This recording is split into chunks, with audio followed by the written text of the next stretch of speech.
Smoky একটা গন্ধ আসবে, মানে বারবিকিউ হলে যে গন্ধটা আসে ওই গন্ধটা পাওয়া যাবে।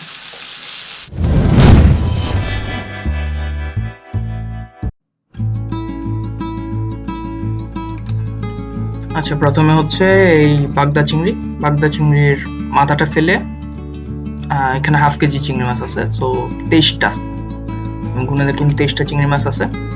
1 চা চামচ লবণ দিতে হবে, 3/4 অফ এ টিস্পুন। আমি এখানে 1 চা চামচ কালো গোলমরিচের গুঁড়া দিছি, আপনারা যদি বেশি ঝাল খান তাহলে আরেকটু বাড়ায় দিবেন। 1 চামচ পেপ্রিকা পাউডার দিতে হবে, যদি পেপ্রিকা পাউডার না থাকে তাহলে বাসায় যে শুকনো মরিচ গুঁড়ো আছে ওটা দিলেও চলবে। তারপর আদা রসুন বাটা দিতে হবে আধা চা চামচ। এরপর আমরা দিয়ে দিব 1 টেবিল চামচ বারবিকিউ সস। এই বারবিকিউ সস সব সুপার শপে পাওয়া যায়, লাইক মিনা বাজার আর আগোরা, এবং এর প্রাইসটা হচ্ছে 250 থেকে 300 টাকায় ভ্যারি করে। আর এরপর হচ্ছে সবগুলো একসাথে মিক্স করতে হবে আমাদের খুব ভালো করে।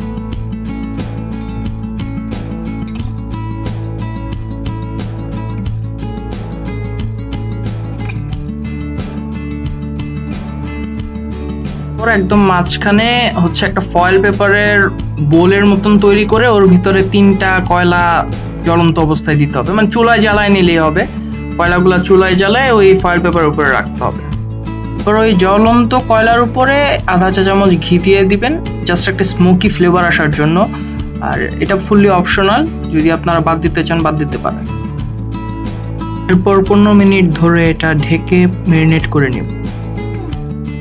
এরপর ওটা ম্যারিনেট হতে হতে আমরা হচ্ছে বাঁশের যেই শিকগুলো আছে ওগুলো একটু পানিতে ডুবায় রাখবো। এরপর ম্যারিনেট করা হয়ে গেলে ওই বাঁশের শিকগুলোতে 3 থেকে 4টা করে চিংড়ি মাছ দিয়ে একটা শিক তৈরি করতে হবে।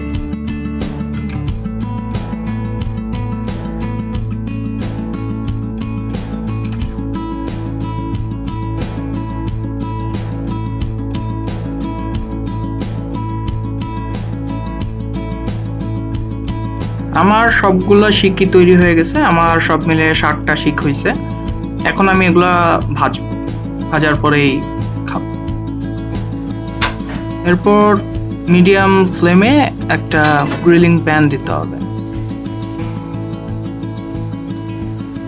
1 চা চামচ বাটার দিয়ে দিতে হবে, আমি এখানে বাটার ইউজ করছি, বাট আপনারা যদি চান নর্মাল তেল দিয়েও ভেজে নিতে পারবেন।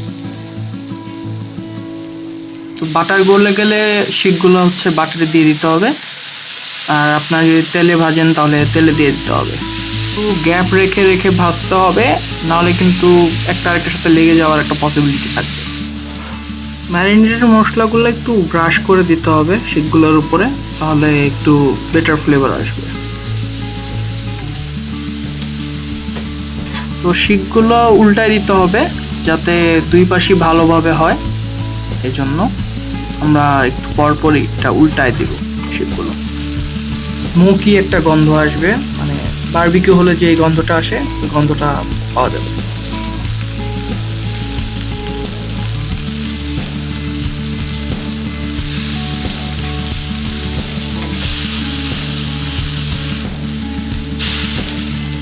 মাঝখানের দিকে হচ্ছে সবচেয়ে বেশি হিট থাকবে, তো যেগুলো মনে হবে যে আপনার হয়ে গেছে ওগুলো একটু সাইডের দিকে রেখে, যেগুলো একটু কাঁচা কাঁচা মনে হবে ওগুলো মাঝখানে দিলে অনেক বেটার হবে।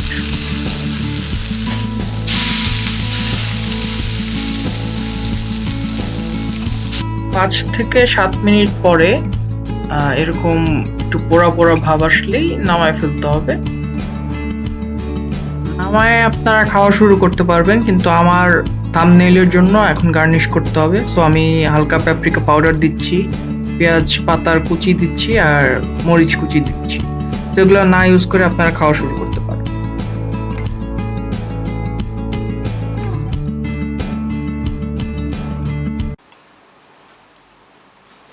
বিসমিল্লাহির রহমানির রহিম।